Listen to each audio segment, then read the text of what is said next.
నా కళాఖండాల ప్రపంచానికి స్వాగతం. ఈరోజైతే ఈ వీడియోలో నేను ఇప్పటి వరకు చెప్పని ఎన్నో ట్రిక్స్ అలానే బిగినర్స్ చేసే చిన్న చిన్న మిస్టేక్స్, దానివల్ల వాళ్ళకి కలిగే ప్రాబ్లమ్స్ గురించి అయితే ఎక్స్ప్లెయిన్ చేశాను. సో వీడియోని ఎక్కడ కూడా స్కిప్ చేయకుండా చూడండి. ఇందులో ఏదో ఒక టిప్ మీకు యూస్ఫుల్ అవుతుంది అని అనుకుంటున్నాను. అలా గనక మీకు యూస్ఫుల్ అయితే ఆ విషయాన్ని నాతో కామెంట్ ద్వారా పంచుకోండి. ఇప్పుడైతే వీడియోలోకి వెళ్ళిపోదాము. ముందుగా అయితే దారాన్ని కరెక్ట్ డైరెక్షన్లో ఎలా ఎక్కించుకోవాలో చూద్దాము. దారం ఇలా లాగేటప్పుడు దారం వెనక సైడ్ నుంచి వస్తుంది చూడండి, ఇలా రాకూడదు. దారాన్ని ఇలా ఫ్లిప్ చేసి పెట్టండి.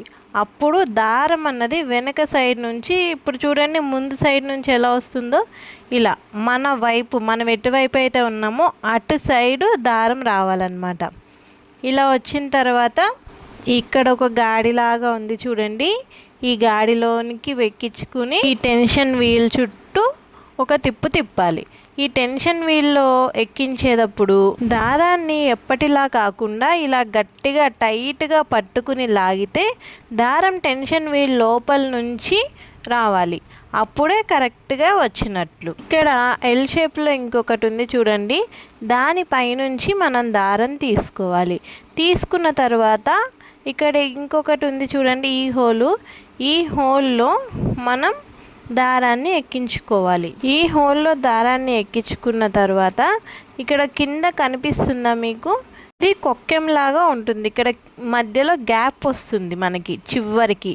ఆ చివరి దగ్గర నుంచి దారం ఇలా అంటే ఆ హోల్ లోపలికి దారం వెళ్ళిపోతుంది. అర్థమైందా? అది ఎక్కించుకున్న తరువాత సూదిలోకి దారాన్ని ఎక్కించుకోవాలి. దారాన్ని సూదిలోకి ఎక్కించుకునేటప్పుడు కూడా ఎడమ చేతి వైపు నుంచి కుడి చేతి వైపుకి దారాన్ని ఎక్కించుకోవాలి. అర్థమైందా? కుడి చేతి వైపు నుంచి ఎక్కించకూడదు, దారం తెగిపోయే ఛాన్స్ ఉంటుంది. చూసారు కదా, దారం ఎక్కించాలంటే ఎన్నిట్లో నుంచి ఎక్కించాల్సి వచ్చిందో. ఇన్ని ఎక్కించాలంటే మనకి చాలా కష్టంగా అనిపిస్తూ ఉంటుంది కదా. ఇదిలో దారం అయిపోయినా దారం తీసేస్తూ ఉంటారు, వేరే దారం మార్చాలన్నా దారం తీసేస్తూ ఉంటారు. అలా లేకుండా ఈజీగా నేను ఇక్కడ ఒక ట్రిక్ చూపించబోతున్నా చూడండి. దారాన్ని ఇలా కట్ చేసేయండి. కట్ చేసేసిన తర్వాత ఈ దారాన్ని తీసేసి మీకు వేరే దారం కావాలంటే వేరే దారం పెట్టుకోండి. లేదు ఇలా బాబిన్కి ఎక్కించుకోవాలన్నా కూడా ఇలా పెట్టి మీరు ఈ దారాన్ని బాబిన్కి ఎక్కించేసుకోవచ్చు. తర్వాత ఈ హోల్స్ అన్నిట్లో మళ్ళీ మనం పెట్టాల్సిన అవసరం లేదు. ఇక్కడ మనం కట్ చేసి వదిలేసాం కదా దారాన్ని, ఆ దారానికి మనం ఏదైతే దారాన్ని కలపాలనుకుంటున్నామో ఆ దారం ఇలా పెట్టి రెండింటిని నేను చూపించిన విధంగా ముడివేయండి. నార్మల్గా దారం చివర మనం హెమ్మింగ్ చేసేటప్పుడు వేస్తాం చూడండి, అలా వేయకూడదు. ఈ విధంగా ఒకే ఒక నాట్ పడేలాగా ఇలా వేయండి. వేసిన తర్వాత ఇంకా ఎక్స్ట్రాగా దారం ఉంటే ఆ దారాన్ని కట్ చేసేసుకోండి. కట్ చేసేసిన తర్వాత ఇక్కడ చూడండి, ఇక్కడ కింద దారం ఉంది కదా, ఆ దారాన్ని పట్టుకుని నేను లాగుతున్నాను చూడండి ఎలా వస్తుందో. కనిపించిందా నాట్? ఇదిగోండి వచ్చేసింది నాట్. కనిపించిందా? ఊకే దారం తీసి ఎక్కించాలని విసుగొచ్చి కొంతమంది బాబిని ఎక్కించకుండా ఏదో ఉన్న బాబిని పెట్టి కుట్టేస్తూ ఉంటారు. కానీ ఈ విధంగా ఈ ట్రిక్ యూజ్ చేస్తే మనకి ఈజీగా దారం మాటికి ఎక్కించే పని అయితే ఉండదు.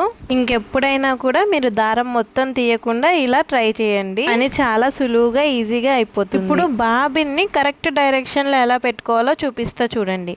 ఇలా బాబిన్ని మనం లోపల పెట్టిన తర్వాత ఇక్కడ చూడండి, ఇక్కడ హుక్ లాగా ఉంది చూసారా, ఈ మిడిల్లో గాడిలాగా ఉంది. అక్కడి నుంచి దారాన్ని ఇలా లాగండి. లాగితే ఆ హోల్స్ మీకు అర్థమవుతున్నాయా తిరగడం? ఆ హోల్స్ ఎటు సైడ్ తిరుగుతున్నాయి? లెఫ్ట్ సైడ్, మన ఎడమ చేతి వైపు తిరుగుతున్నాయి కదా, అది యాంటీ క్లాక్ వైజ్ అంటారు. యాంటీ క్లాక్ వైజ్ తిరిగితే అది తప్పుగా మనం దారం పెట్టినట్లు. మళ్ళీ దాన్ని టర్న్ చేయండి. దారాన్ని అలానే ఫ్లిప్ చేసి పెడితే ఒకసారి లాగి చూడండి, ఇప్పుడు ఎలా తిరుగుతుంది? క్లాక్ వైజ్ తిరుగుతుంది. మన కుడి చేతి వైపుకి దారం అన్నది తిరుగుతుంది, బాబిన్ తిరుగుతుంది దారాన్ని లాగితే. చూసారు కదా, ఇలా క్లాక్ వైజ్ తిరిగితే అది కరెక్ట్గా ఉన్నట్లు. అర్థమైందా? ఈ బాబిన్ పెట్టిన తర్వాత చాలామంది ఏం చేస్తారు, పైన దారం పైనే ఉంది, బాబిన్లో నుంచి దారం బయటికి తీయరు, ఇప్పుడు పెట్టి కుట్టేస్తూ ఉంటారు. ఇదిగోండి నేను క్లాత్ పెట్టి కుడుతున్నాను. ఒకసారి మీరే చూడండి. మీరు చేయాల్సిన విధంగా చేయకుండా ఇలా చూడండి, పూసకుట్టు పడుతుంది, పూసకుట్టు పడుతుందని కంప్లైంట్లు ఇస్తారు. ఎందుకు పూసకుట్టు పడదు? మీరు బాబిన్లో నుంచి దారం పైకి లాగాలి కదా, లాగకుండా ఏముందిలే అదే పైకి వచ్చేస్తుంది కుడితే అన్నట్లు కుడితే ఇదే ప్రాబ్లం వస్తుంది. సో కంపల్సరీగా బాబిన్లో నుంచి దారం పైకి లాగాలి. వాళ్ళు లాగరో ఏమో నాకు అర్థం కాదు. నేనైతే చూపిస్తున్నా ఇక్కడ. ఇలా సూదికి ఎక్కించిన దారం ఉంది కదా, ఆ దారాన్ని ఒక చేత్తో పట్టుకుని వీలుంది కదా, మనం మిషన్ని తిప్పుతాం కదా, ఆ చక్రాన్ని తిప్పండి. ఇలా ఒకసారి ఇలా తిప్పితే మీకు వీడియోలో కనిపిస్తుందా, సూది దారంతో పాటు కిందకి వెళ్ళి కింద బాబిన్లో ఉన్న దారాన్ని పట్టుకుని పైకి తీసుకుని వచ్చింది. చూడండి ఇక్కడ కనిపించిందా? నేను మీకు కనిపించాలని బాబిన్ దారం వేరే కలరు, పైన దారం వేరే కలర్ అయితే పెట్టానండి. చూడండి దారం పైకి తీసుకుని వచ్చిందా? ఇలా తెచ్చాక కూడా కంగారు పడి కుట్టేస్తూ ఉంటారు. లేదండి, కింద బాబిన్ దారాన్ని కూడా ఇలా లాగాలి సమానంగా. చూడండి రెండు ఎలా వచ్చినాయో, ఇలా పట్టుకుని లాగిన తర్వాత రెండు ఇలా వెనక్కి పెట్టుకుని కుట్టుకోండి. అప్పుడు మీకు కరెక్ట్గా వస్తుంది. కొంతమంది ఏం చేస్తారు, దారాన్ని పట్టుకోరు. దారాన్ని పట్టుకునే పనే ఉందిలే ఇలా అంటే అదే పైకి తీసుకుని వచ్చేస్తుందిగా అని. ఇదిగోండి నేను అంటున్నా చూడండి, దారాన్ని వదిలేశాను, పైకి కిందకి చక్రాన్ని అయితే మూవ్ చేస్తున్నాను. చూడండి నేను చాలాసేపు అయితే మూవ్ చేశానండి, కానీ దారం రాలేదు. చూడండి ఇక్కడ దారం రాకపోవడంతో పాటు బాబిన్ కూడా ఊడిపోయి కింద పడిపోయిందండి. చూడండి ఇక్కడ బాబిన్ కేసు లేదు.